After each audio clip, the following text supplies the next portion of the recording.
अनधिकृत बार सरकारनंच तोडावे, आम्ही तोडायची काय गरज? सरकार काय करतंय की सरकारच डान्स बार चालवतंय? मनसैनिकांच्या पनवेलमधील बारवरील दगडफेकीनंतर संदीप देशपांडेंची प्रतिक्रिया.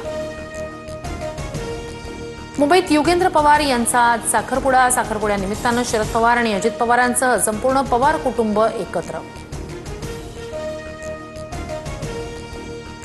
महादेवी हत्तीणीला परत आणण्यासाठी नांदणी ते कोल्हापूर पदयात्रा जिल्हाधिकारी कार्यालयावर धडकणार. तर महादेवी हत्तीणीचं आरोग्य आणि रक्षण हाच आमचा एकमेव हेतू, वनताराकडून स्पष्ट. सनातनी दहशतवाद मान्य करावाच लागेल. सनातनी दहशतवादाचं अस्तित्व प्राचीन काळापासून भगवान बुद्धाला छळणारे, संत तुकारामांचा छळ करून त्यांच्या गाथा बुडवणारे सनातनी दहशतवादीच होते, आव्हाडांचं वक्तव्य.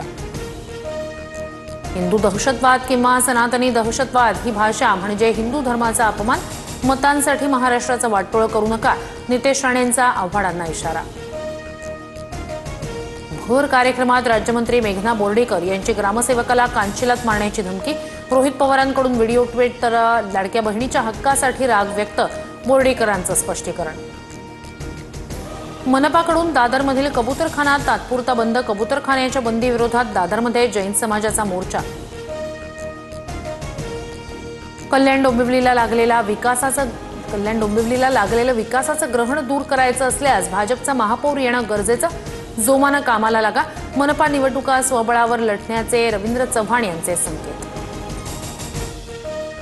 मेघदूत बंगल्यातील गृहप्रवेशावेळी शंभूराज देसाई आणि त्यांच्या मातोश्रींना अश्रू अनावर. याच बंगल्यात मंत्री शंभूराज देसाईंचा जन्म. 55 वर्षांनंतर शंभूराज देसाई गृहप्रवेशावेळी भावूक.